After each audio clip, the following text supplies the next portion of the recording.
Bilang nag-iisang anak si Jana, lahat ng layaw niya ay nasusunod. Sa pagpasok ng bago nilang kaklase, ito ang napagtuunan niya ng pansin para ibuli. Laking isla si Carl. Mahirap ang pamilya nila kaya malaking pasalamat na nakakapag-aral siya sa magandang eskwelahan. Matayog ang pangarap ng binatilyo para sa pamilya niya. Ngunit unti-unti itong nawala dahil sa ginagawa na siyang katatawanan sa eskwelahan. Isang araw, nagtungo ang pamilya ni Jana sa isla kung saan nakatira sina Carl. Simula noon, nakaramdam na ng iba't ibang klase ng sakit ang dalagita. Ito na nga ba ay normal na sakit o sadyang may nagpapataw na ng kaparusahan sa kanya? Ikaw ang bago naming kaklase, di ba? Oo, ako nga. Ikinagagalak ko kayo makilala. Ew! Ano ba yung suot mo? Tapos amoy isda ka pa. Bakit naman ganyan? Nakakadiri ka naman. Umalis ka nga rito. Alam mo ba na ang lamesa na to ay para sa amin lang? Hindi ka kasama sa mga kaibigan ko kaya sa susunod alamin mo ang lugar mo. Doon ka. Nakakadiri kang kasama rito. Yuck! Tinulungan ko kasi ang tatay ko kanina na mag-angkat ng isda. Isa pa, wala namang sinabi na bawal umupo sa lamesang ito. Kumakain na ako. Siguro naman alam mong nakakabastos kapag nagpapalipat-lipat ako ng pwesto. Basta, kapag sinabi ko sa'yo na ayokong may iba akong kasama rito, ayoko, okay? Lumayas ka na rito, ang baho mo pa. Hindi umalis si Carl sa kinauupuan niya. Sa halip ay ipinagpatuloy niya ang pagkain sa lugaw na binili niya.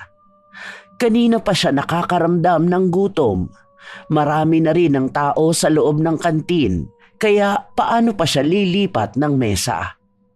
Ah, ganon. Gusto mo talaga na ako pa mismo magpalaya sa'yo? Kinuha ni Jana ang mangkok na may lamang lugaw at saka nito ibinuhos sa ulo ni Carl. Mainit pa ito kaya napaso ang binatilyo. Agad siyang napatayo at doon ay itinulak siya ni Jana. Bago pa man upuan ni Jana ang pinagtayuan ng binatilyo, binuhusan niya muna ito ng alkohol. Ayan, umalis ka na. Ang baho mo, nakakadiri ka. Napailing si Shane nang makita ang inasta ng kaibigan. Sinabi niya pa na sana ay hindi ganun tinuring ni Jana ang bago nilang kaklase. Bakit hindi mo siya samahan? Basta ako, sinabi kong ayoko sa kanya, kaya ayoko siya rito. Gets? Nakakadiri na nga ang amoy niya. Nakakadiri pa siyang tingnan. Kung naaawa ka sa kanya, siya ang kaibiganin mo. Huwag ka rito, okay? Muling nagbigay ng pahayag si Shane at sinabi na galing na mismo sa bago nilang kaklase na mahirap lang sila at mangingisda ang tatay nito. Kaya sana ay intindihin na lang niya ang kalagayan. Ngunit wala siyang boses laban sa kaibigan. So, hindi ko na problema kung mahirap siya, no? Kailangan ko pa bang isipin kung naghihirap ang pamilya nila? Basta ako nag-iisa akong anak. At lahat ng gusto ko, nakukuha ko. Tila ba walang kayang pakinggan si Jana? Hindi siya tumatanggap ng kahit na anong sita sa kanya ng mga kaibigan niya. Lalo pa at siya ang pinakamayaman sa kanilang lahat. Simula pa noon, hindi siya pumapayag na may ibang tao na mas lalamang sa kanya. Lahat ng naisi niya ay kaya niyang makuha. Pagkabalik nila sa klase, nakita nila si Carl na nakaupo lang sa sulok. Wala pa ang kanilang guro kaya nilapitan ito ni Jana. Oh, hindi ka man lang naligo o nagpalit ng damit mo? Tingnan mo nga yan, nangingitim na yan sa dumi oh. Tingnan niyo, class, may kasama pala tayo ritong pulube. Alam mo, dapat hindi ka na rito nag-aral. Hindi ka naman bagay sa lugar na to eh. Nagtawa na ng buong klase dahil sa sinabi ni Jana. Napayuko na lang si Carl dahil sa hiya na nararamdaman niya. Lahat ng mata ay nasa kanya at ang buong klase ay napupuno na ng panlalait at tawanan tungkol sa estado ng kanyang buhay. Ang dapat, dun ka na lang sa isla ninyo para naman hindi ka nagmumukhang kawawa rito. Sige na, manguha ka na lang ng isda araw-araw. Habang patuloy na nanlalait si Jana, biglang dumating ang kanilang guro. Nagtaka ito sa kaguluhan na nangyayari, kaya tinanong niya ang dalagita kung bakit siya nakatayo malapit kay Carl. Sorry ma'am, paano kasi itong lalaki na to? Ang dugyot niya eh. Look oh, ang dirty ng suot niyang damit. Ang baho niya pa. Kaamoy niyang malansang isda, nakakadiri. Bakas ang pagkadismaya ng kanilang guro kay Jana. Dahil dito, pinangaralan siya na hindi siya dapat nagsasalita ng ganon sa kahit na sino. Hindi niya dapat binabase sa estado ng buhay ang pakikitungo niya sa isang tao. Nasa paaralan si Carl dahil mataas ang pangarap niya para sa kanilang pamilya na siyang pinagtawanan ng dalagita. Nagtawanan ng buong klase dahil sa sinabing ito ni Jana. May mga lumilingon pa sa likuran. Hindi na rin napigilan ni Carl na maluha sa kanyang mga naririnig. Ito ang unang araw niyang papasok sa eskwelahan. Hindi niya inasahan na ganito ang mapupuntahan niyang lugar. Napasigaw ang guro upang tumahimik ang lahat sa pagtawa. Pinagsabihan nito si Jana na sa oras na marinig niyang pagsalitaan niya ulit ng hindi maganda si Carl, paniguradong ipatatawag niya ang kanyang ina at papatawan ng kaukulang disiplina. Nakaramdam naman ng inis ang dalagita dahil pakiramdam niya ay napahiya siya sa harapan ng kanyang mga kaklase. Nang matapos na ang klase, inabangan niya sa labas si Carl. Nakayuko lang ang binatilyo habang naglalakad ito. Hoy! Ikaw basura! Hinila ni Jana ang bag ni Carl. Napigtal ang hawakan nito at bumagsak sa sahig. Sa susunod ha, napahiya mo pa ako, may kalalagyan ka talaga. Hindi kita pinahiya.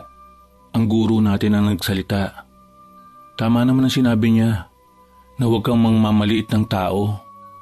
Wow! Bait-baitan ka niyan ngayon? Pwede bang tigilan mo yung paawa effect mo? Kasi hindi bagay sa'yo. Hampas lupa. Itinulak ng dalagita si Carl na naging dahilan para matumba ito sa lupa. Sinipa pa ni Jana ang bag kaya nagkalat ang mga gamit ng binatilyo. Paalis na sana si Jana nang may sumigaw sa likuran niya. Sa paglingon niya, nakita niya ang isang babae. Mukhang ito ang ina ni Carl. Sino ka naman? Ikaw ba nanay niya? Tumaas ang kilay ng ginang sa naging tono ni Jana. Pinagsabihan niya pa itong walang galang, ngunit hindi siya inatrasan ng dalagita. Bakit naman kita gagalangin? Hindi ka naman kagalang-galang. Huwag mong ginaganyan ang nanay ko. Oh, well, kaya naman pala mukha kayong basura kasi mag-ina nga kayo. Bahala na nga kayo dyan, aalis na ako. Inirapan lang ni Jana ang dalawa bago siya tumalikod para umalis. Nakakaramdam naman ng inis ang nanay ni Carl sa natunghayan niya. Nais niyang bigyan ng leksyon ang suwail na bata, ngunit pinigilan siya ng kanyang anak. Habag naman ang naramdaman ng ginang sa sinapit ng kanyang anak. Umalis na rin ang mag-ina dahil kailangan nilang tumawid sa dagat papunta sa isla kung saan sila nakatira. Mula sa loob ng sasakyan ni Jana, natatanaw niya ang mag-ina na mukhang kaawa-awa. Ngunit mas lalo lang naiirita ang dalagita sa kanila. Pakiramdam niya ay hindi na dapat binibigyan ng pagkakataon na makapasok sa magandang eskwelahan ang mahirap na kagaya ni Carl. Nang makauwi sila ng bahay, naabutan ni Jana ang kanyang ina na abala sa trabaho. Mami! Nakauwi na po ako. Sige, magbihis ka na. Mamaya kakain na tayo. May mga kailangan lang akong asikasuhin na trabaho. Alam mo po ba, Mami? May kaklase ako na mabaho at mahirap. Like, nakakadiri siya, Mami. Bakit kaya may mga ganung bata pa na pinapayagan sa school? May ginagawa pa ako, Jana. Huwag ka nga munang magulo. Kung gusto mo, maglaro ka na muna sa laptop. Huwag ka muna rito. Baka matagalan pa ako sa trabaho ko eh. Magpalit ka na ng damit mo para malaban na rin yan ni Manang. Oh, opo, sige po. Malungkot si Jana na pumasok sa kanyang kwarto. Palagi na lang ganito ang kanyang ina. Kahit na anong sabihin niya ay hindi siya nito pinapansin.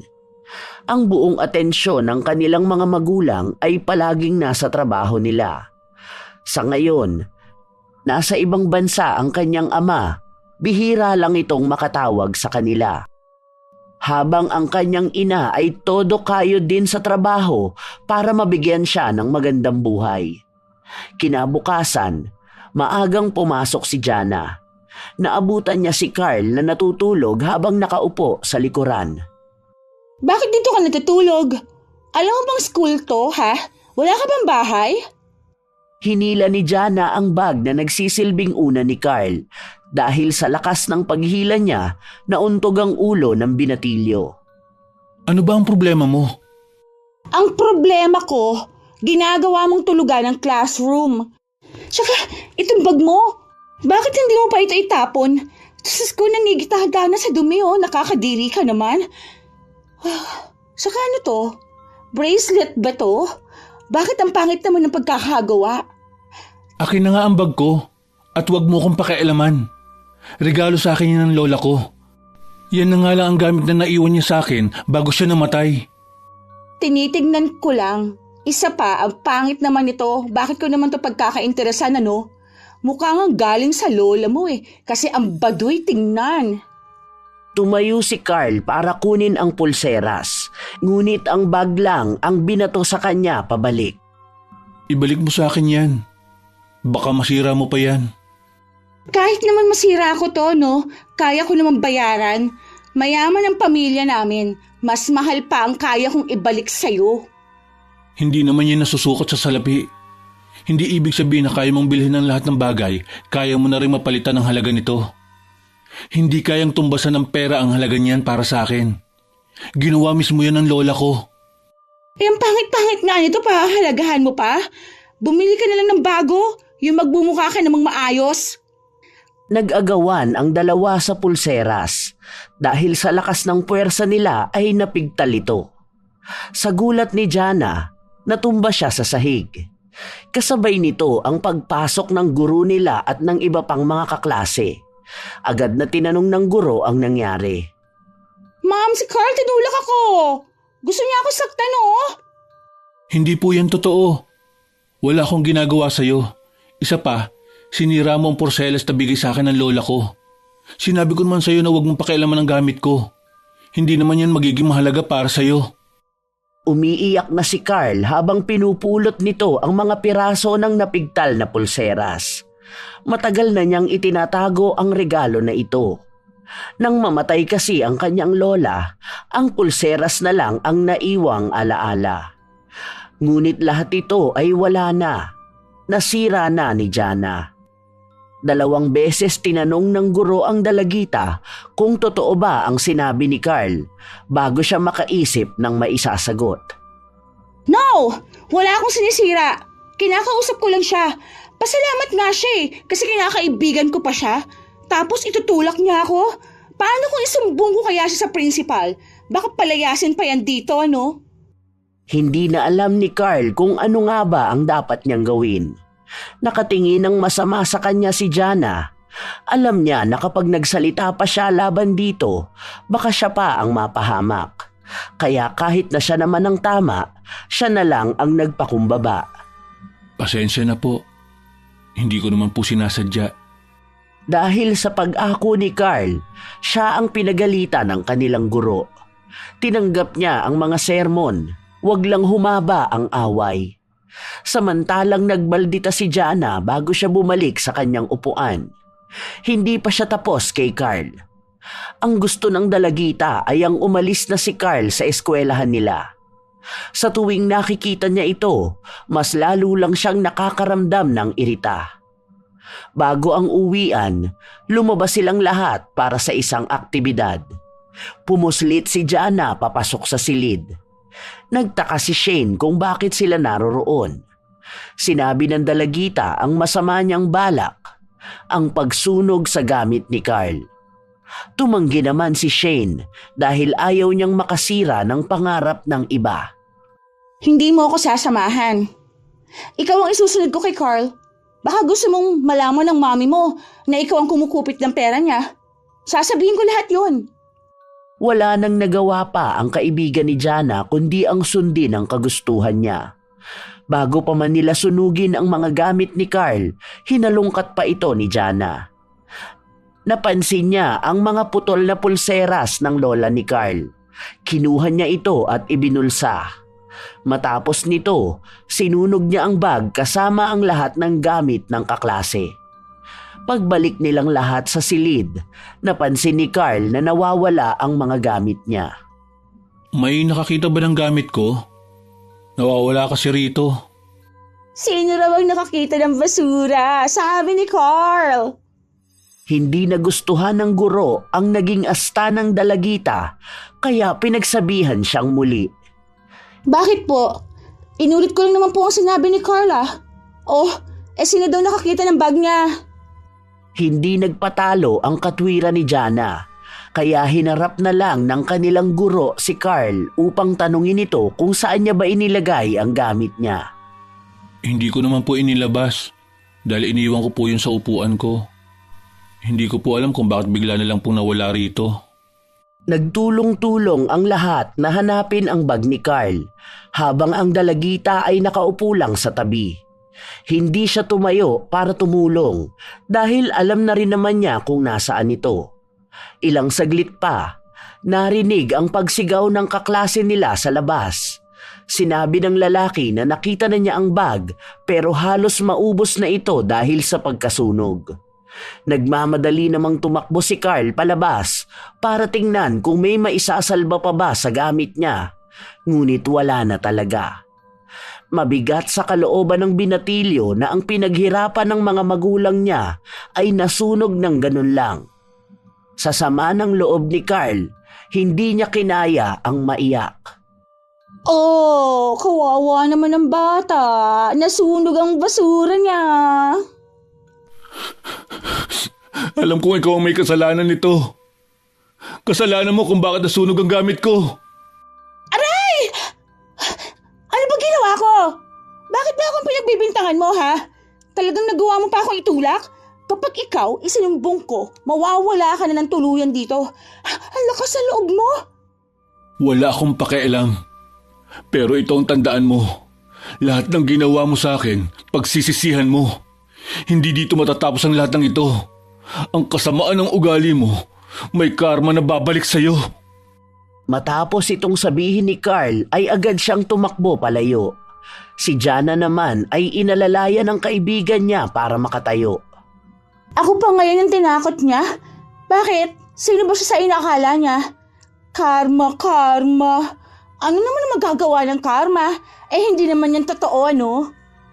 Lumipas ang ilang araw hanggang sa ilang linggo at buwan, hindi na nagpakita pa si Carl. Hindi na siya pumapasok at mukhang mas kinatuwa ito ni Jana. Siguro, nandun na si Carl sa lugar nila. Nagbibilag ng isda. Dismayado ang mukha ni Shane habang nakikita kung paano tumawa ang kaibigan. Iniba na lang niya ang usapan at napunta kung saan sila mamamalagi sa darating na bakasyon. Nabanggit ni Jana na pupunta sila sa kabilang isla at sinabi ni Shane na doon nakatira sina Carl. Nagtanong pa siya kung hindi ba siya natatakot dahil pupunta siya sa teritoryo ng batang inaapi niya. Matapang namang sinabi ni Jana na kailanman hindi siya matatakot dahil mayaman sila at lahat kaya nilang magawa kapag may pera sila. Nang kinahapunan, nagmamadaling umuwi si Jana sa bahay nila para mag-empake na ng mga dadalhin niya sa isla. Magtatagal sila doon ng ilang araw para sa bakasyon nila. Habang nag-eempake siya, napansin niya ang putol na pulseras galing sa gamit ni Carl. Nandito pa pala tong basura na to. May tapon nga mamaya. Itinabi ni Jana ang pulseras sa gilid ng lamesa. Matapos nito ay lumabas na siya. Nakaligtaan niyang kunin ito para itapon sa labas. Mas nangingibabaw sa kanya ang tuwa na aalis siya kasama ang pamilya niya. Ngayon na lang ito mangyayari, kahit na wala pa roon ang kanyang ama. Sa wakas ay makakasama na niya ang nanay niya na hindi iniisip ang trabaho nito. Jana, dito ka na lang umupo sa tabi ko. Ayoko. Doon ako sa harapan. Hindi nga raw pwede ang bata sa harapan ng bangka. Baka mamaya mahulog ka pa dyan. Ayoko. Gusto ko sa harapan ako uupo. Gusto ko makita ang dagat habang tumatawid tayo ng isla. Napakamot na lang sa ulo si Martin habang nakatingin sa pinsan niya. Ginagawa talaga ni Jana kung ano ang gusto niyang gawin. Walang kahit na sino ang pwedeng pumigil sa kanya. Tuwang-tuwa ang dalagita habang pinagmamasdan ang malinaw na karagatan. Saglit lang din ay nakarating na sila sa isla. Pagbaba niya, natanaw niya ang isang pamilyar na mukha. Matalimang tingin nito patungo sa kanya. Irap lang ang naging tugon ni Jana. Kilala mo ba ang batang yun? Sino? Yung mukhang basura? Si Carl. Kaklase ko noon pero hindi na pumapasok ngayon. Bakit hindi na pumapasok? May nangyari ba sa kanya? Aba, mali ko sa kanya. Baka hindi na kinakaya ng pamilya niya dahil mahirap lang sila. Bakit? Parang galit siya sa'yo. Nakita ko kung paano kanya tignan kanina. Baka naman may nagawa kang masama sa kanya. Ako? May gagawin? Wala akong ginagawa. Ang bait ko kaya. Baka kasi naiinggit siya dahil ako nakakapag-aral. Tapos mayaman pa. Siya, andyan lang. Mangingisda yung tatay tapos walang maayos na buhay. Oh, bakit? Kasalanan ko ba yon? Huwag kang ganyan magsalita sa kanya. Malay mo naman, nagsisikap ang mga magulang niya para makapag-aral siya. Wala na akong pakialam doon. Saka, huwag mo nga akong pagsabihan. Magpinsan lang tayo, oy. At parehas lang tayo ng edad. Huwag mo nga sirain ang mood ko, Martin. Kahit na, kung nakikita ko na may nagagawa kang bagay na hindi maganda sa kapwa mo, ayoko naman na hayaan ka na lang. Tignan mo nga kung paano ka magsalita sa iba. Labas ka na sa kung paano ako magsalita sa kanila, okay? Isa pa, nagsasabi naman ako ng totoo. Lumalabas lang sa bibig ko kung ano ang totoong nakikita ko. Bakit? Gaano ka ba kasigurado na totoo ang mga nakikita mo? Magpahinga na lang tayo dahil nasa bakasyon tayo. Huwag mo akong sinisermonan ha. Dahil hindi rin naman kita papakinggan. Huwag mong sirain na masaya kong bakasyon. Nakakabwisit ka lang eh. Tuloy-tuloy na pumasok si Jana papasok sa kwarto niya. Iniwan niya si Martin na patuloy na nanenermon sa kanya. Walang kahit na sino ang kayang hawakan siya sa leeg dahil lahat ng gusto niyang sabihin at gawin ay malaya siya. Hindi pa siya nagtatagal sa loob ay may kumatok na sa pinto niya. Binuksan niya yon at sa hindi inaasahan ay si Carl ang bumungad sa kanya. Agad na nawala ang masayang ngiti sa labi ng dalagita. Sa katunayan, iniisip niya na gusto niyang sipain si Carl. Huwag mong sabihin na hanggang dito sinusundan mo ako ng kamalasan mo. Pwede bang tantanan mo ako? Mas mabaho ka pa ngayon, amoy na bilad na isda. Iaabot ko lang sana itong mga kumot. Hindi pa kasi tapos ayusin ang kwartong yan. Kung gusto mo, lumabas ka muna saglit para maiayos ko. Akin na, ako na mag-aayos. Mamaya may mawala pa sa mga gamit ko, no? Baka nakawin mo tong mga to eh. At isa pa, umalis ka na. Huwag ka nga magpapakita sa akin, okay? Kung maaari, iwasan mo ako sa isla na to dahil baka kung ano pang magawa ko sa'yo. Ano bang ginawa ko sa'yo at nagagalit ka sa akin? Hindi ba ikaw ang may ginawang kasalanan sa akin? Bakit ngayon, parang ako pa ang dapat na umiwas sa'yo? Matagal na ako nakatira dito. Hoy! Wala akong ginagawang masama sa'yo, ha? Hindi ko kasalanan kung pinanganak ka mahirap at hindi makasabay sa buhay namin. Huwag kang manisi ng ibang tao. Alam mo kung sino ang dapat mong sisihin? Ang mga magulang mo. Hindi ko sinisisi ang mga magulang ko kung bakit kami mahirap. Dahil nakikita ko ang ginagawa nila para lang maging maayos ang buhay ko. Hindi ko lang magawang makapag-aral ngayon dahil may sumunog sa mga gamit ko. May nagnakaw pa ng mahalagang bagay sa akin. Malaman ko lang talaga kung sino ang gumawa nun. At sino naman na magnanakaw ng basura galing sa'yo? Eh di, kung gusto mo mag-aral ka ulit, pero wag kung nasaan ako. Umalis ka na nga rito, nakakasira ka ng araw. Ang ganda-ganda ng bakasyon ko, no? Pabalagbag na isinara ni Jana ang pinto. Hindi niya man lang sinubukang tingnan kung nakasakit ba siya ng iba. Ang alam lang niya, gusto niyang magkaroon ng tahimik na bakasyon. Madilim na ang kapaligiran nang lumabas si Jana para maligo. Kasama niya ang pinsan niyang si Martin. Noong una, ayaw siyang samahan ni Martin, ngunit pinagbantaan ni Jana na isusumbong niya ito sa mga tita niya. Bakit kasi gabi ka pa maliligo? Tinatawag ka namin kanina para maligo, ayaw-ayaw ka pa. Tapos kung kailan ganitong oras, saka ka magtatawag. Ang init kaya kanina. Saka ngayon no, tingnan mo, walang ganong tao sa paligid. Mas masaya kasi kapag ganito.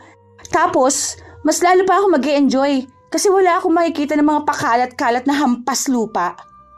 Pinagsasabihan na kita, Jana, na huwag ka magsasalita ng ganyan sa kapwa mo. Hindi magandang pakinggan. Eh di wag mo kasi itanong sa akin kung bakit gusto kong gabi magpunta rito. Paano? Delikado na ang ganitong oras. Hindi mo ba nakikita? Paano kung malunod ka pa dyan? Hindi ako marunong lumangoy Basta, huwag ka lang pupunta sa malalim. Baka kasi mapaano ka pa. Chill ka lang kasi, Martin. Masyado kang kabado Daig mo pa ang mga tsahin natin kung nervyusin. Makinig ka na nga lang kasi. Mahirap ba para sa'yo na pakinggan man lang ang mga sinasabi ko sa'yo? Hoy, wag mo ko inuutusan ha. Kung gusto mo, dyan ka na lang sa mababaw maligo. Ang duwag masyado nito. Para kang hindi lalaki, no? Ay, ano? Lalaki ka nga ba ha, Martin? Gusto mo isumbong kita sa tatay mo? Hindi na hinintay pa ni Jana na magsalita ang pinsan. Lumundag na siya sa dagat at sayang-saya siyang ginagawa ito. Malamig ang simoy ng hangin at ganun din sa balat ang tubig. Mas nakakaramdam ng kaginhawaan si Jana habang ginagawa niya ito. Si Martin naman ay nakalublob lang ang paa sa tubig at pinagmamasdan siya. Bakas din ang pag-aalala kay Martin. Kilala niya ang pinsan niya. Kapag may ginusto itong gawin ay gagawin talaga nito. Jana, lumalayo ka na. Huwag ka nang magpunta dyan. Baka malunod ka pa. Dito ka na lang kasi. Makakalangoy ka rin naman sa mababaw. Marunong akong lumangoy, huwag kang mag-alala. Wala namang hihila sa akin dito, ano? Ha? Ano yun? Hoy, teka! Bakit? Anong nangyayari sa'yo dyan? Tara na! Dito ka kasi sa mababaw. Hindi na pinansin ni Jana ang sigaw ng pinsan niya. Napalayo rin ang langoy ng dalagita matapos niyang makaramdam ng malamig sa paa niya. Para bang may nabangga siya sa ilalim ng dagat. Hindi yun bato dahil hindi matigas. Ilang sandali pa, napansin niyang may lumulutang na buhok sa harapan niya. Pilit niyang hinahawi ito ngunit hindi nawawala. Para bang pinalilibutan siya ng buhok hanggang sa lumutang sa harapan niya ang isang mukha. Nakadilat ito, ngunit ang mukha ay napupuno ng mga itim na ugat. Nanlamig siya sa nakita niya. Hindi ito isang panaginip lang. Tulong! Hindi na tumagal ang sigaw ni Jana matapos na may humila sa paa niya pailalim sa dagat. Mahigpit ang pagkakahawak na yon at mabigat. Pakiramdam niya ay unti-unti na ring nauubos ang hininga. Pinipilit niyang umahon, ngunit mabigat ang kanyang katawan. Hindi niya rin maipiglas ang mga paa niya dahil sa may mahigpit na nakakapit sa kanya. Nakapikit si Jana habang pinipilit ang kamay niya lumangoy pa itaas. Ilang sandali pa ay may humila sa kanya. Doon ay nakahinga siya ngunit habol. Bit-bit siya ng isang lalaki. Ano yun? Bakit may biglang humila sa akin pailalim? Ano nangyayari? Pinagsabihan ng lalaki si Jana na mag-ingat siya sa pagpunta sa malalim na parte, lalo na kung hindi naman siya marunong lumangoy. Pinaglaban pa ng dalagita na may humila sa paa niya, ngunit sinabi lang ng lalaki na ganun daw talaga ang nangyayari sa mga batang matitigas ang ulo, kaya kung ayaw niyang mapahamak, matuto siyang ayusin ang ugali niya. Sa totoo lang ay nakakakilabot ang boses ng lalaki, lalo pa at may pagbabanta ang mga salita nito. Nagtungo na sila sa dalampasigan kung saan ibinaba ng lalaki si Jana. Agad naman na tumakbo papunta sa kanya si Martin. Bakas ang pag-aalala sa mukha ng kanyang pinsan. Salamat po kuya. Ay, ano ka ba naman Jana? Hindi ba sinabi ko sa'yo na huwag kang magpupunta sa malalim? Ano bang nangyari sa'yo? Ay, tara na nga, bumalik na tayo sa kubo. Baka mapaano ka pa. Mayayari pa talaga ako kay tita. Ang tigas kasi ng ulo mo. Kapag pinagsasabihan ka, makinig ka naman. Lagi na lang ang gusto mong masunod. Kahit na ikapapahamak mo yun. Pwede ba? Nakita mo nang nalunod na ako Panay ka pa salita. Hindi naman ikaw ang tumulong sa akin Nakakarindi ang boses mo. Huwag mo lang sabihin kay mami Baka mapagalitan pa ako Ikaw kasi Ikaw talaga may kasalanan nito. Sa akin ka pa nagagalit ngayon? Pasalamat ka nga nakatawag agad ako ng tutulong sa'yo. Paano kung walang tao sa paligid? Matatagpuan ka na lang namin na palutang-lutang. Matigas kasi masyado ang ulo mo. Palagi na lang ang gusto mong dapat na masunod. Ang hilig mong manisi ng mga nagagawa mong mali. Sana sa susunod, Jana, kaya mo nang tanggapin kung ano talaga ang nagawa mong mali. Nakakawalang gana naman. Dapat hindi ka nalang sumama dito Papagalitan mo pa ako. Isa pa, alam ko sa sarili ko ang mga ginagawa ko. Wala akong pagkakamali Hindi ako nagkakamali. Nasa tao na lang yan kung paano nila tatanggapin na ako ang tama. Ikaw ang tama? May tama ba sa mga maling nagagawa mo? Dapat, ikaw ang mas nakakaalam niyan.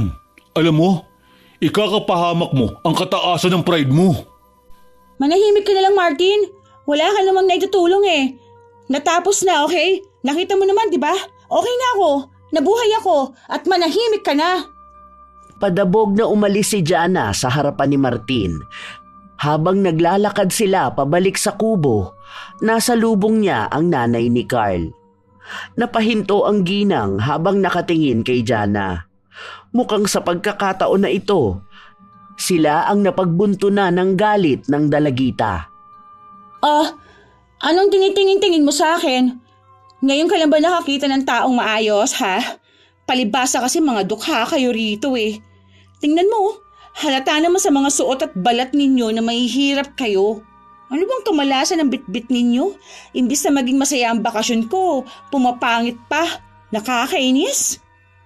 Dahil sa mga masasakit na salitang binitiwan ni Jana, hindi na nakapagpigil pa ang ina ni Carl. Sinabihan niya ang dalagita na hindi maganda ang mga lumalabas sa kanyang bibig, na dapat ay matutunan niyang gumalang sa mga taong nakatatanda sa kanya at mga taong nakapaligid sa kanya. Hindi porket namuhay siya sa karangyaan, may karapatan na siyang matahin ang mga taong kapos. Pero halata namang baliwala lang ito kay Jana. Mas naging matapang pa siyang sumagot. Hindi kita nanay para pagsabihan ako. Ang anak mo ang intindihin mo. Hindi na ngayon pumasok sa school dahil basura ang mga gamit. Huwag ka umasta na mabuti kang nanay. Dahil kung mabuti ka, maayos yung anak mo. Huwag mong pagsasalitaan ng ganyan ng nanay ko. Dahil hindi mo alam ang mga sakripisyo na ginawa niya para sa akin. Wala akong pakialam. Ang gusto ko lang, huwag kayong paharang-harang sa dinaraanan ko, okay? Huwag ninyong bahiran ng mga dumi ninyong magandang bakasyon ko. Ay, makalis na nga. Nakakapikon kayong lahat. Umalis sa harapan nila si Jana. Ngunit hindi maalis ang matalim na tingin ng ina ni Carl. Ngayon lang siya nakakita ng ganon kawalang modo na bata. Alam niyang dapat sa kanya ay pinaparusahan. Hindi dapat pinapalampas ang ganong klase ng ugali. Kinaumagahan, lumabas si Jana para mag-almusal. Sa isang malawak na mesa, naroon ang pamilya nila. Umupo ang dalagita sa tabi ng kanyang ina kung saan katapat siya ni Martin. Minamalditahan niya pa ang pinsan, ngunit ramdam na ni Jana na may nasabi na siya sa kanila. Ano itong nababalitaan ko, Jana? Anong balita? Na may minamalditahan kang staff ng isla. Bakit ganyan ka makipag-usap sa kanila? Tapos, kagabi muntikan ka para umalunod, sabi ni Martin. Ano bang ginagawa mo, Jana? Pinagsabihan ka na raw ni Martin na huwag na lumabas ng gabi, pero ginawa mo pa rin. Opo. Sinabi ko naman po sa kanya na delikado dahil bago lang kami. Pero nagagalit po siya sa akin dahil hindi ko raw po siya anak. Sinabi mo pa pala talaga? Ang chismoso mo talaga, no? Kalalaki mong tao, ang bilis mo maghatid ng mga balita. Tapos ngayon, sumbong-sumbong ka pa. Hindi ka na lang talaga nanahimik, ano? Nagsabi lang ako kay tita para alam niya ang nangyayari sa'yo. Munti ka na ngang mamatay. Mabuti na lang at may natawag akong tutulong sa'yo. Hindi ako munti kang mamatay. May humila kasi sa paa ko eh. Saka mukhang nakakatakot dito. Dapat nga hindi na tayo nagpupunta rito eh. Kasi kahit ang mga staff dito, kung nakikita nyo naman, mukha silang mga kawawa. Ang babaho kaya nila. Masyado na kasing gabi, kaya nga sinabi ko sa'yo na maaga kang maligo. Hindi ka kasi marunong makinig sa sinasabi sa'yo eh. Huwag kang lalabas mamayang gabi. Baka wala nang makakita sa'yong nalulunod ka dyan. Lahat talaga ng isla may mga ganyan. Kaya nga may paalala na huwag maliligo mag-isa. Tapos nagawa mo pa talaga kung kailan tulog na kaming lahat. Pasalamat ka at naroon si Martin. Isa pa, hindi magandang nanlalait ka ng kapwa mo.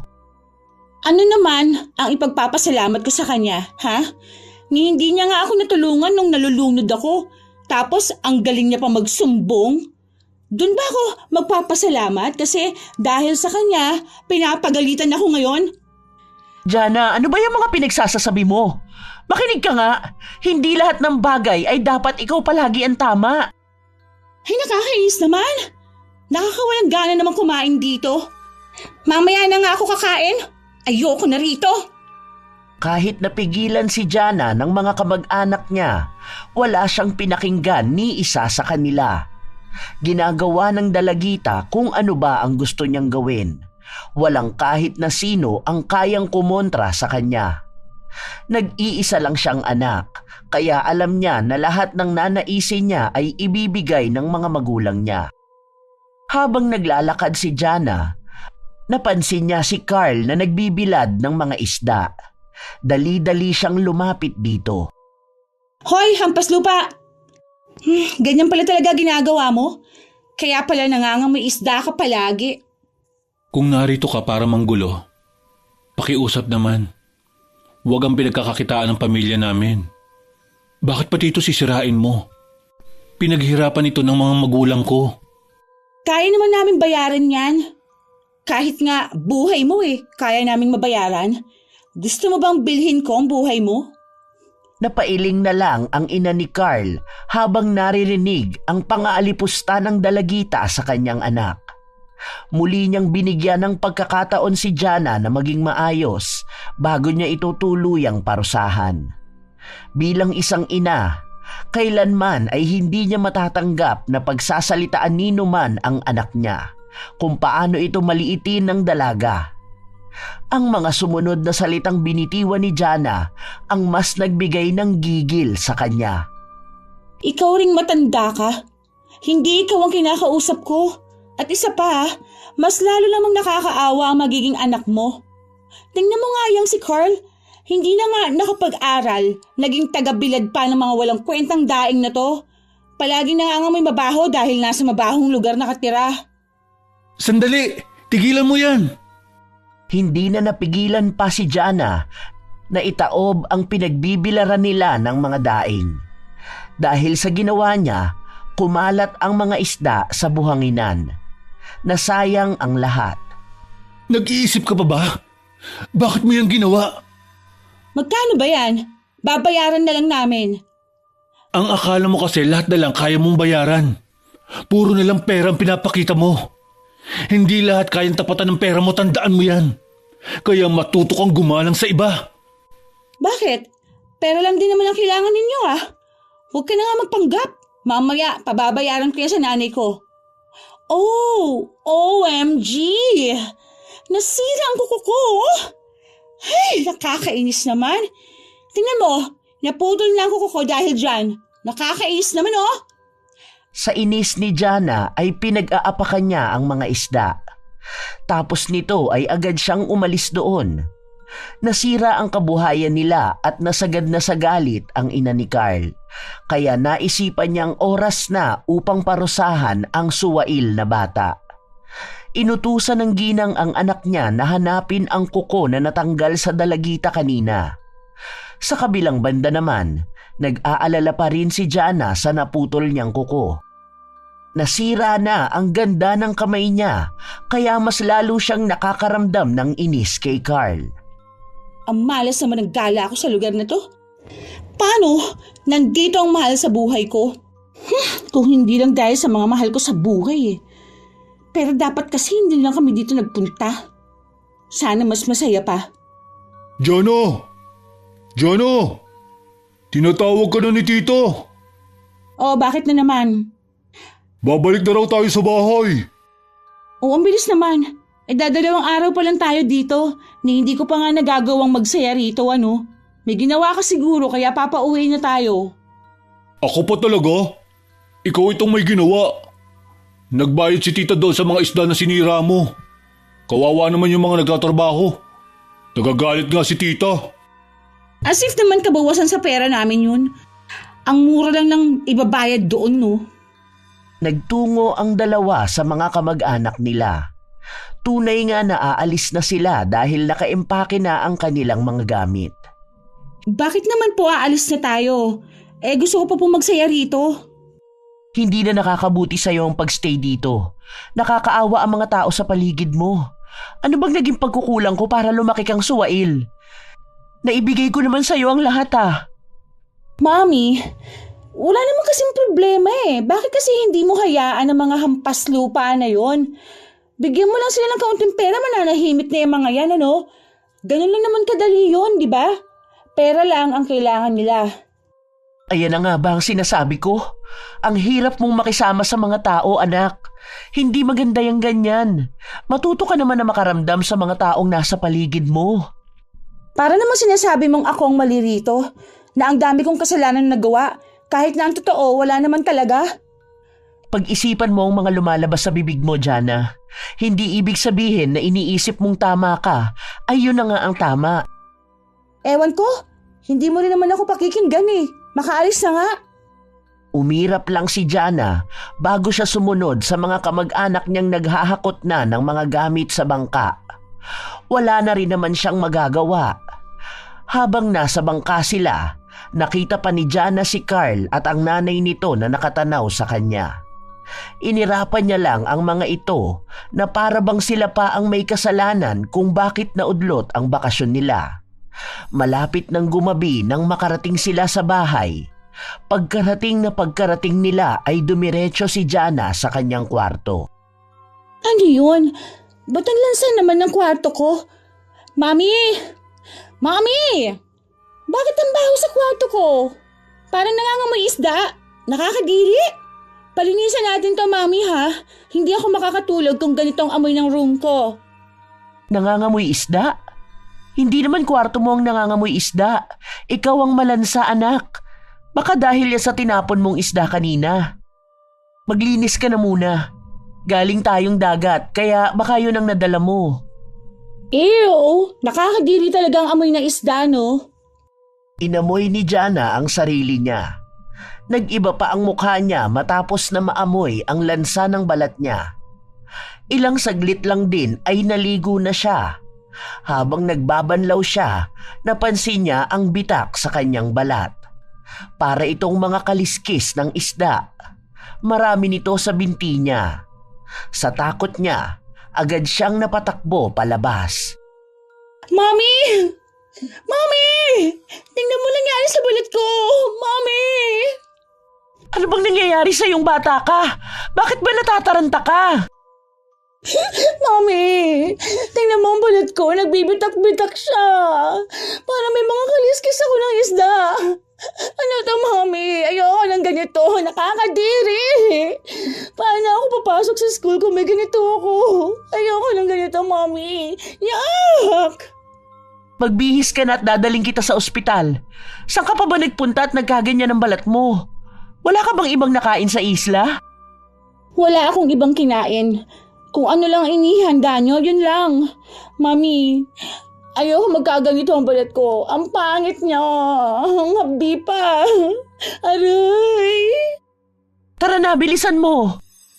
Dali-dali rin naman na nagbihis si Jana para magtungo sila sa ospital ng kanyang ina. Umiyak na rin si Jana dahil pakiramdam niya ay pinandidirihan siya ng mga tao. Para bang nagsusugat ang katawan niya, ngunit humuhugis ito na kaliskis. May mga pagkakataon pa na naaamoy niya ang sarili niya. Para bang malansang isda na nangangamoy na rin. Hindi kayang tanggapin ni Jana ang mga nangyayari sa kanya. Lalo pa at maarte siya. Kahit nga maliit na sugat ay hindi niya kayang palampasin. Paano pa kaya ang ganito kalala? Nakakaramdam din siya ng hapdi sa pagdampi ng hangin sa balat niya. Sinuri ng doktor ang balat ng dalagita. Sinubukan kung nagkaroon nga ba siya ng allergy, pero wala siyang nakuhang tamang sagot. Tinanong din kung kailan ba ito nagsimula o kung may nakain siyang malansa. Wala naman siyang nakain na malansa. Wala rin naman siyang allergies. Tapos kahapon wala din naman akong napansin na sugat sa kanya. Kanina lang nagkaganyan ang balat mo, hindi ba? Kanina ko lang po napansin nung naligo ako. Kasi kahapon wala naman akong ganito, Dok. Gamutin niyo na po ako. Ayoko nagbumukha akong nakakadiri. Tingnan niyo naman. Nagnanana pa siya, oh. Tapos nakakatakot tingnan. Ang sakit at ang hapdi pa. Nagbigay ng reseta ang doktor. Iinumin ni Jana ang gamot at kailangang maobserbahan kung gagaling ba siya matapos ang 1 linggo. Umuwi sila ng bahay na walang humpay sa pag-iyak si Jana. Pakiramdam niya ay isa na rin siyang nakakadiring tao. Hindi siya papasok sa eskwelahan kung hindi ito gagaling. Ayaw niyang magmukhang nakakadiri sa mga tao sa paligid niya. Kilala siya bilang isang maganda at malinis na babae. Kaya paano niya matatanggap na makikita siya ng mga tao na ganito? Ipahid na muna natin itong mga gamot, anak. Ano ba kasing nangyari sa'yo? Baka mamaya naman nakabati ka doon sa isla. May mga ginawa ka bang kakaiba? Magsabi ka ng totoo, anak, para naman matulungan kita. Hindi ko na alam ang gagawin. Wala naman ako ibang ginawa ron eh. Baka nga may binagawa na masama sa akin si Carl. Oo, siya. Baka siya ang gumawa nito sa akin. Kasi nakakatakot silang pamilya eh. Ang sabi pa nga ng kaklase ko na maraming mangkukulam sa lugar nila. Paano kung kinukulam na niya ako, Mami? Anong mangyayari sa akin? Sino ba si Carl? Yun ba yung batang lalaki sa isla? Doon sa mga tinapon mong isda? Ano bang nangyari at magkaaway kayo ng bata na yun? Magkakilala ba kayo? May ginawa ka bang masama sa kanya? Wala akong ginagawang masama. Pero ayoko sa kanya. Kaklase ko siya. Mami, ayoko na may kaklase na mabaho at mahirap. Naiinis ako sa kanya. Anak, hindi dapat ganyan. Kahit na ano pa ang estado sa buhay ng mga kaklase mo o ng mga magulang nila, huwag kang mangmamaliit ng kapwa mo. Hindi mo alam kung anong paghihirap at sakripisyo nila para lang makamit nila ang mga pangarap nila. Kahit na, ayoko pa rin sa mga mahihirap na kagaya niya. Mami, paano na ako nito ngayon? Ang katil ng balat ko tapos nakakadiri pang hawakan. Ang baho ko, Mami. Gawan mo yung paraan. Ayokong pumangit ang balat ko. Nakakahiya. Umiyak muli si Jana habang tinitingnan ang kanyang balat na pinapahira ng kanyang ina. Ilang araw na rin ang lumipas, ngunit sa halip na gumaling ang mga sugat ay mas lalo pa itong lumala. Malapit na ang balik eskwela nila, ngunit walang gana si Jana na pumasok. Lalo pa ba ngayon na mas umaalingasaw ang lansa ng sugat niya? Mas kumakalat din sa balat niya ang mga sugat. Kahit na anong takip niya, hindi niya maitago ito. Ang dami na nating napuntahan na espesyalista, wala man lang nakakaalam ng sakit mo. Hindi ko na alam ang gagawin ko, anak. Parang tama nga si Maring Josie, ipapatingin na kita sa albularyo. Mukhang doon natin malalaman kung ano nga ba ang pinagmulan ng sakit mo. Yak, Mami! Bakit sa peking doktor pa? Paano ako gagaling yan? O tingnan mo, buong katawan ko na may sugat. Para na akong isda na nabubulok nito eh. Mukha siyang mga kaliskis talaga. Ayoko magkaroon ng sa mukha ko. Papangit ako, Mami. Mami! Susubukan lang natin, anak. Baka nga may nabati ka noong nasa isla tayo. Kung saan-saan ka naman kasi nagpupunta. Baka may nasagi ka pa roon. Alam mo naman na may mga elemento tayong hindi nakikita eh. Paano po yan? May pasok na kami bukas. Hindi ako papasok hanggat hindi ako gumagaling. Mami, ayokong pagtawanan nila ako ron. Hindi ba may honor ka? Paano na yun? Pwede ka namang pumasok. Ipapaalam ko na lang sa guru ninyo na huwag ka muna mag-uniform para matakpan din yung sugat mo at hindi na lumala pa. Walang magawa si Jana. Kahit na ayaw niyang pumasok ay kailangan niyang gawin. Isasawalang bahala na lang niya ang nararamdaman. Sa unang araw ng pagpasok, hinatid si Jana ng kanyang ina at kinausap ang guru nito. Habang nakaupo si Jana, napansin niya ang isang pamilyar na mukha sa likod. Naroon si Carl. Kalmado lang ang mukha nito at kahit na paano ay nagmukha siyang malinis. Hintayin mo na lang ako rito mamaya ha, susunduin kita. Mami, humanap ka ng paraan para gumaling ako. Ayokong nakakadiri ako. Tila ba nagbago ang ihip ng hangin dahil naging tahimik na lang si Jana sa kinauupuan niya. Ayaw na rin muna niyang sumama sa labas kasama ang mga kaibigan niya dahil pakiramdam niya kahit na anong oras ay mapapansin siya ng mga tao. Nakatago ang kanyang mga sugat ngunit hindi siya komportable. Nagsimula naman siyang mapansin nang magsalita ang isa sa mga lalaking kaklase niya. Sinabing nangangamoy raw siyang nabubulok na isda. Nagtawa na ng mga kaklase niya sa biro na ito. Nakaramdam ng hiya si Jana. Ngayon lang siya napagtawanan ng ganito dahil noon siya ang nagiging dahilan para mapahiya ang tao sa paligid niya. Baka ugali mo lang ang nangangamoy o baka ang bibig mo.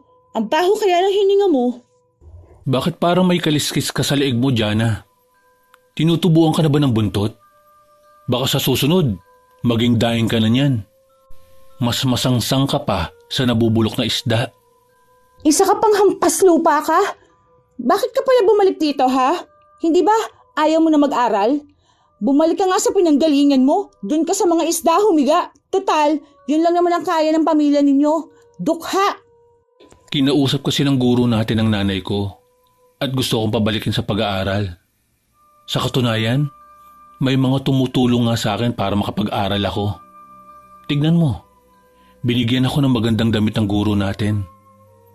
Ang bait nila sa akin. Ganun talaga kapag mabait ka sa kapwa mo. Nagtangka na magsalita ang dalagita nang inunahan siya ng kaklase niya at sinabing dapat ay magpasundo na lang siya sa kanyang ina. Dahil masyado nang umaalingasaw ang lansa ng katawan niya at mas nagiging nakakadiri ang itsura ng kanyang kaliskis. Ngayon si Jana na ang naging sentro ng katatawanan. Lumalabas na rin sa leeg niya ang kanyang mga sugat at mas lalong umaalingasaw ang baho ng katawan niya. Kahit ang mga kaibigan niyang katabi ay lumalayo na sa kanya. Pakiramdam kasi nila ay nasusuka sila. Naging kahiya-hiya na si Jana. Ayaw na niyang tumingin sa mga tao sa paligid niya dahil sa tuwing naglalakad siya, nakatingin ang mga tao na may halong pandidiri sa kanya. Mag-uuwian na. Mag-isa si Jana sa loob ng silid nila habang umiiyak. Wala pa ang kanyang ina kaya hindi siya makauwi.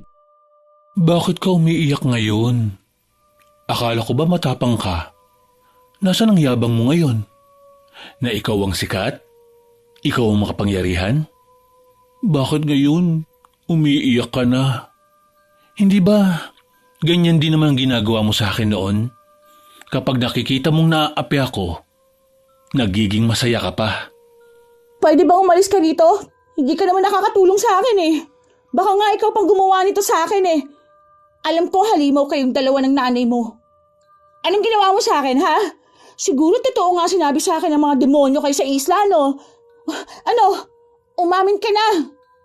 Bakit nang bibintang ka na naman ngayon? Sa halip na maging mabait ka na dahil sa mga nangyayari sa'yo, mas lalo ka pang sumasama. Dapat kasi, inaalam mo kung anong mga kamalian mo. Hindi porket marami kang pera, kaya mo na ang lahat. Ano ngayon? Ang sabi mo sa akin, kaya kang isalba ng pera mo. Bakit hanggang ngayon? Nagkakaganyan ka. Ibig sabihin, ikaw talaga may gawa nito sa akin? Bakit? Ano bang masamang ginawa ko sa'yo, ha? Wala naman, di ba? Ikaw ang may kasalanan sa akin, katulad ng ginagawa mo sa akin ngayon. Ito ang gusto mo, di ba? Ang nakikita ko nasasaktan at nahihirapan. Hindi ka nga talaga gagaling kung mas lalo kang nagmamataas. Hindi sa lahat ng bagay kailangang ikaw ang tama at nasusunod. Matuto ka rin na ilagay ang sarili mo sa sitwasyon ng mga taong naaagrabyado mo. Isipin mo mabuti ang mga nangyayari sa'yo. Maaaring bunga yan ng mga pagkakamali mo. Alamin mo ang kasalanan mo. Huwag kang palaging bumato sa kapwa mo. Nagtangka pa na magsalita si Jana, ngunit natigilan siya nang dumating ang kanyang ina.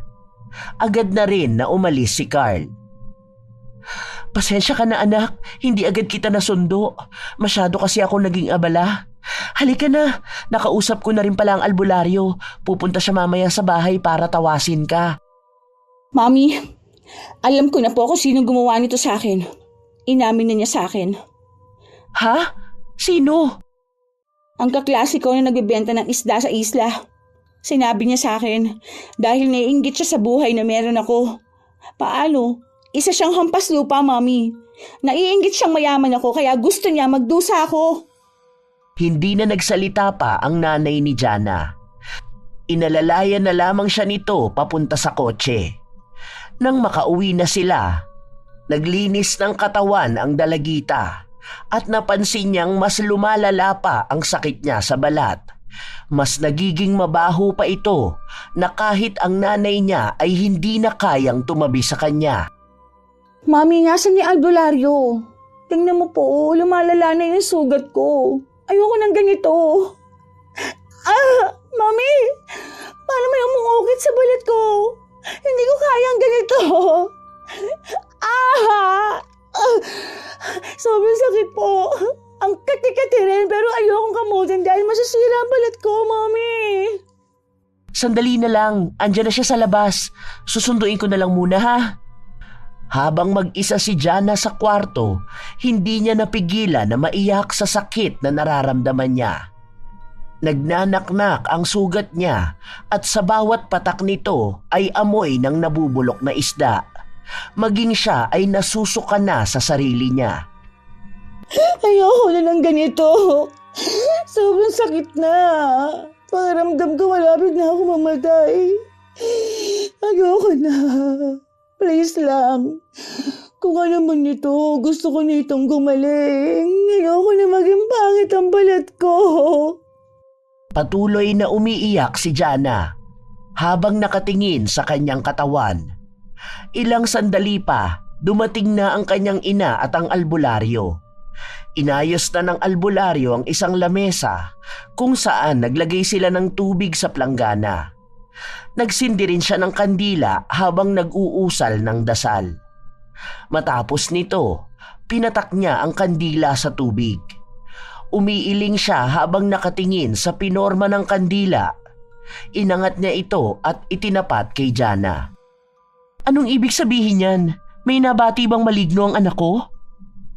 Ipinaliwanag ng albularyo na may gumagawa ng masama sa dalagita, kaya ito nakakaranas ng ganoong klase ng sakit. Sabi sa'yo, Mami, may gumagawa talaga niyan sa akin. Si Carl yan. Kasi nga sabi niya sa akin na ginagantihan niya ako. Narinig ko mismo sa kanya yun. Siya mismo nagsabi sa akin. Kaya nga maniwala ka sa akin, Mami. Kulamin na rin natin siya. Nagtanong ang albularyo kung ano ba ang maaaring tingin ni Jana na dahilan upang kulamin siya. Isang babae ang gumagawa ng kulam sa kanya at base sa albularyo ay hindi lang ito basta mangkukulam dahil likas na sa kanya ang ganitong kapangyarihan at malakas siya. Alam kong nanay niyang gumagawa niyan sa akin. Sinasabi ko na nga ba na may something sa kanila. Naiinggit kasi sila na mayaman ako, kaya ayan, kinukulam niya ata ako. Hindi ko naman kasalanan na mahirap siya. Nagaling sila sa pagiging dukha. Tapos ako pang sisisihin niya kung bakit hindi na siya nakakapag-aral. Kapal talaga ng mukha niya, Mami. Mangilang ulit na nagtanong ang albularyo kay Jana kung ano ang tunay nitong atraso sa babae. Alam niya na may mas malalim na dahilan ang pangungulam. Isa itong klase ng parusa, kaya nais niyang malaman ang buong katotohanan upang mas madali niyang mapagaling ang dalagita. Sabihin mo na anak para matulungan ka ng albularyo na gumaling ka. Baka mas lalong lumalapay ang sakit mo kapag nagsinungaling ka pa. Wala po akong ibang ginawa sa kanila. Hindi ko nga siya kinakaibigan dahil alam ko na naiinggit siya na mayaman kami. Tapos mga mahihirap lang sila. Saka una pa lang, malakas ng pakiramdam kong may iba siyang balak gawin sa akin eh. Nakikita ko pa lang sa mga mata niyang demonyo siya. Ipinangako ng albularyo na gagawin niya ang lahat upang makausap ang babae na gumagawa ng masama kay Jana. Ayusin mo yan ha. Siguraduhin mo mapapagaling mo ako. Parusahan mo ang gumawa sa akin ito. Gawan niyo po ng paraan para maging maayos na ang anak ko. Ayokong mawala siya sa akin. Parang awa niyo na. Handa ako magbayad kahit na magkano. Mapagaling mo lang ang anak ko. Kumuha ang albularyo ng baso na may tubig. Saka siya nag-orasyon. Matapos nito, itinapon ng albularyo ang tubig na nasa loob ng baso. Itinaob niya ito sa platito at itinaas. Para bang may ikinulong siya sa loob ng baso. Kinausap ito ng albularyo at pinagbantaan na hindi pa kakawalan ang kaluluwa niya kung hindi niya pagagalingin ang dalagita. Ngunit nagmatigas ang babae. Sinabi niya na kapag hindi siya pinakawalan, mas lalo niyang pahihirapan si Jana. Tinanong din ng albularyo kung ano ang nagawang mali ng dalagita upang parusahan niya ng ganito. Ang sinagot lang ng babae ay dapat si Jana ang tanungin niya. Ngunit nang magtanong siya sa dalagita, pagalit pa itong sumagot. Wala nga akong ginawa. Hindi ka ba nakakaintindi? Nagpumilit na magtanong ulit ang albularyo, ngunit matigas pa rin si Jana at hindi umaamin. Pinagpipilitan niya na kahit kailan ay hindi siya nakagawa ng mali sa kapwa niya. Dahil hindi ito maagapan ng albularyo, sinabi na lang nitong mahihirapan silang puksain ang kung sino mang kumukulam sa dalagita. Dahil sa narinig, agad na nag-init ang ulo ng dalagita. Wala ka naman palang alam eh. Paano mo ako magagamot? Wala naman palang kwento itong nakuha mong albularyo, Mami. Anak, ano bang pinagsasasabi mo? Tinutulungan ka na nga para gumaling ka eh. Binuksan ng albularyo ang baso at pinakawalan ang kaluluwa ng ina ni Carl. Humarap ang albularyo kay Jana. Malamig at tuwid ang mga tingin na ito. Dahil sa pagtataka nila, nagtanong ang ina ni Jana kung ano ang nangyayari. Ipinaliwanag sa kanya ng albularyo na ang tanging makapagpapagaling lang sa kanyang anak ay ang kanyang sarili. Ngunit hindi niya magagawa yon kung palaging mataas ang tingin niya sa kanyang sarili at hindi inaalam ang tunay niyang kamalian. Nakiusap pa ang ina ng dalagita, ngunit hindi na tumugon pa ang albularyo. Binigyan niya lang ng payo si Jana na matutong aminin ang pagkakasalang nagawa niya sa iba. Matapos nito ay agad na ring umalis ang albularyo. Hinayaan niya ang mag-ina na makapag-usap upang ipaalam din kay Jana na sa mga ganitong sitwasyon ay tanging siya lang ang kayang sumalba sa kanyang kaluluwa. Ano ba talaga ang ginawa mo, anak? Mami, bakit pati ikaw hindi ka naniniwala sa akin? Peke naman yung albularyo na nahanap mo. Kaya ipapatay na lang kaya natin ang gumawa nito sa akin. Hindi ba marami namang kakilala si Daddy? Bakit hindi natin yung hanapin para ipabaril ang buong pamilya nila? Hindi maaaring ganito ang ginagawa nila sa akin. Tama nga. Di ba po, Mami? Tama ako? Tama nga na mali ang pagpapalaki ko sa'yo. Hindi kita naturuan ng tamang asal. Ibinigay ko sa'yo ang lahat ng bagay na naisin mo at hindi ko man lang naituro sa'yo kung paano ka dapat makikibagay sa kapwa mo tao. Masyadong naging mataas ang pangarap ko para sa'yo, kaya naging mataas ka rin sa kapwa mo. Hindi ko na malaya na ako mismo ang nagpalaki ng sungay mo. Ang dami kong mali bilang isang ina para magkaroon ka ng ganyang ugali. Natigilan si Jana sa narinig niya. Nakikita niya rin ang kanyang ina na lumuluha. Para bang sa tagal ng panahon na naipon ang mga sama ng loob na yon. Walang magawa ang dalagita kundi ang tingnan lang ang kanyang ina. Nagsimula kami sa pagiging mahirap. Nung kabataan ko, nagbebenta kami ng mga isda sa palengke bago kami pumasok sa eskwelahan. Madalas nadala ko pa hanggang sa classroom ang mga daing na pinapaubos ng nanay namin. Nang maranasan ko ang ganong buhay, nagsumikap ako at ipinangako ko sa sarili ko na hindi yun mararanasan ng anak ko kahit na kailan. Maibibigay ko sa anak ko ang magandang buhay na pinapangarap ko noon. Pero ngayon na naibigay ko na, hindi pa pala yun dahilan para maituring kong mabuti akong ina. Dahil may mga pagkakamali akong nagawa. Masyado kong ibinigay sa'yo ang mundo na hindi mo na alam na may ibang tao ka pang kasama. Umalis ang ina sa kanyang harapan habang umiiyak. Sa unang pagkakataon, nakaramdam si Jana ng kakaiba sa dibdib. Naaawa siya sa nanay niya. Ang mga pinagdaanan nito sa buhay ay ang mga pinagtatawanan niya. Hindi siya nakaramdam ng hirap, kaya pakiramdam niya ay nakakatawa ang mga kapuspalad. Ngunit ngayon niya napagtanto na mas nakakatawa pala ang sitwasyon na meron siya ngayon. Sa katahimikan ni Jana, nagawi ng mata niya ang pulseras ni Carl. Kahit na nahihirapan siya ay kinuha niya yun. Ano ba ang mali na nagawa ko? Ang dami kong nagawa para mapaiyak ang gano'n ng nanay ko. Tama nga ang albularyo. Ako ang may problema. Ako ang gumawa nito, kaya ako lang din ang makakatapos nito. Tumayo si Jana at kahit nahihirapan siya, gumawa siya ng paraan para makapunta ng isla na mag-isa. Noong una, hindi siya pinapasakay ng mga bangkero dahil nakakaramdam din sila ng takot sa kanya. Para bang nakakahawa kasi ang sakit niya. Pero hindi niya naman masisisi ang mga ito dahil kahit naman siya ang nasa kalagayan nila, pandidirihan niya rin ang sarili niya.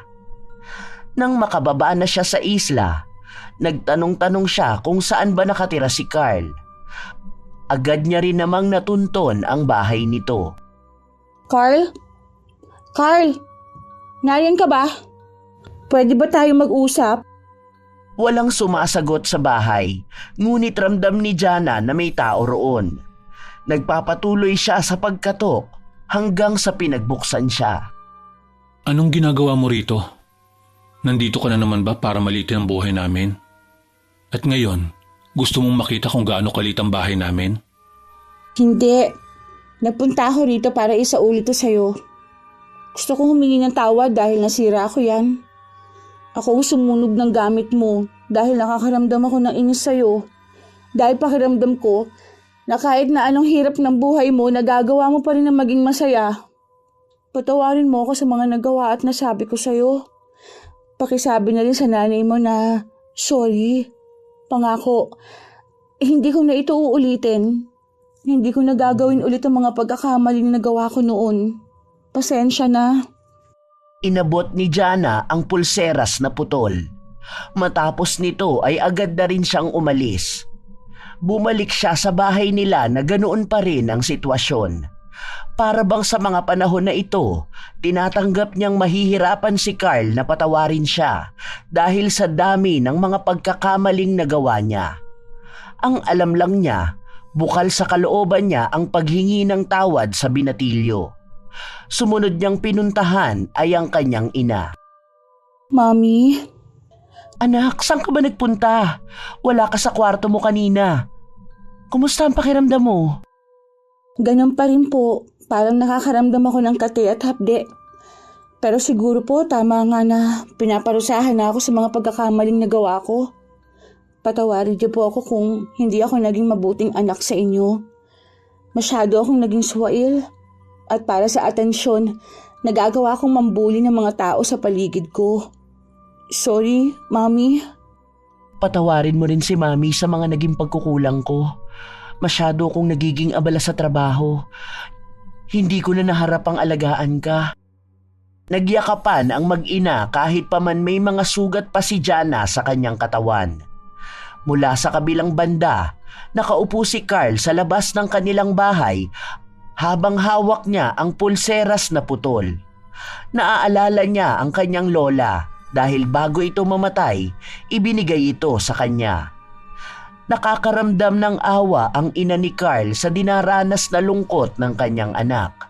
Kaya mangilang beses niya pa itong tinanong kung sigurado na nga ba talaga siya sa pasya niyang alisin na ang parusa na ginawa niya para sa bully nitong kaklase. At ang naging sagot ni Carl, ang mas nagbigay ng habag sa kanyang ina. May pagkakamali po siya, inay. Pero isa lang naman po ang gusto ko. Ang umamin siya. At ito na po yun. Nagawa niya ng aminin ang pagkakamali niya. Naalala ko pa po ang sinabi ni Lola na dapat kaya kong magpatawad. Naibalik naman na sa akin ang porselas ko. Sapat na po ito. Ngumiti ang ina ni Carl at hinaplos ang likod ng kanyang anak. Kinaumagahan, walang nagbago sa kalagayan ni Jana. Pero pumasok pa rin siya sa eskwelahan.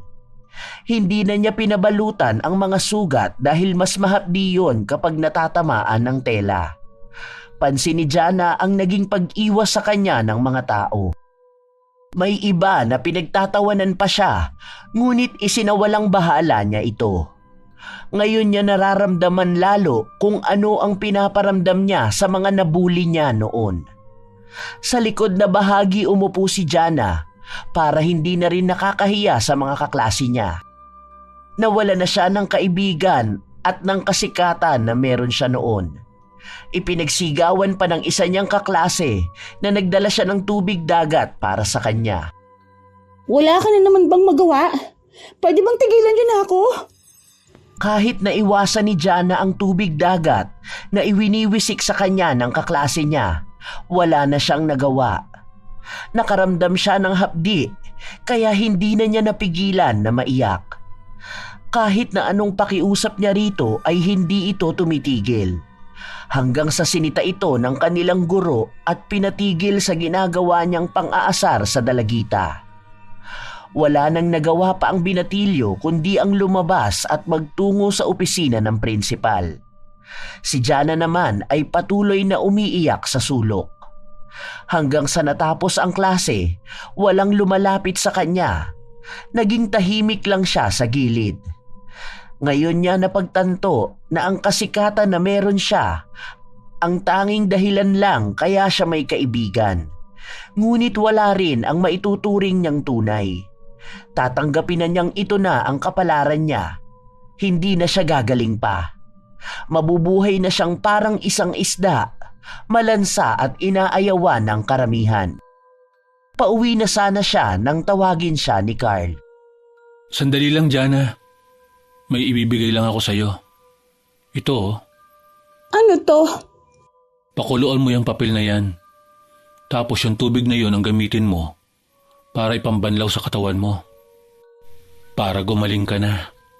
Hindi na nakapagpasalamat si Jana kay Carl dahil agad na ring umalis sa harapan niya ang binatilyo. Katulad ng sinabi ni Carl, nang makauwi si Jana, nagpakulo siya ng tubig at inilagay niya ang papel na bigay sa kanya. May mga nakasulat sa papel, ngunit hindi ito maintindihan ni Jana. Nang unti-unting natunaw ang papel, lumabas ang kuko na tila ba galing sa kanya. Ito ang naaalala niyang natanggal niyang kuko noong sinira niya ang kabuhayan ni na Carl. Nang matapos siya, pinalamig niya lang ito ng kaunti at tinawag ang kanyang ina para tulungan siya. Kumusta na ang pakiramdam mo? Hindi po siya ganun, Makate. Salamat po pala. Kasi palagi po kayong nariyan para sa akin. Palagi na akong gagabay sa iyo, anak.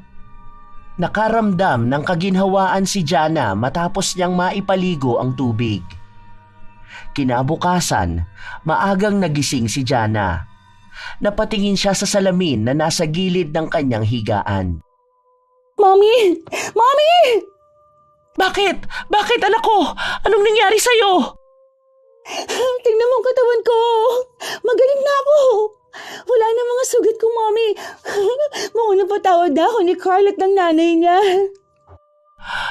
Mabuti na lang. Natutuwa ako, anak. Hindi ka na nahihirapan at magaling ka na. Huwag mo na ulit gagawin ang mga ginawa mo sa kanila, ha? Opo, Mommy. Magsisilbing aral na po sa akin na nangyaring ito. Hindi na ako magiging mapangmata sa kapwa ko. Naging masaya si Jana sa paggaling niya. Hindi niya napigilan ng maiyak dahil sa wakas ay hindi na siya ang nakakadiring Jana na palaging iniiwasan noon. Nakakapasok na siya sa eskwelahan niya nang hindi tinitingnan at iniiwasan na para bang nakakahawa ang sakit niya. Naging maayos na ang pakikitungo niya kay Carl. Ang dating mahilig mang api, ngayon ay kalaban na ng mga bully. Ipinagtatanggol na niya ngayon ang mga inaapi. Naging magkaibigan na rin sila ni Carl. Naging malaking aral para sa kanya ang mga kamalian na nagawa niya. Na ang pagiging masaya niya sa paghihirap ng iba ay maaaring magdulot sa kanya ng mas malaking balik. Na hindi natin dapat husgahan ang isang tao ayon sa estado nito sa buhay. Dahil bawat tao ay may kanya-kanyang buhay at may kanya-kanyang pinagdadaanan at yun ay dapat irespeto.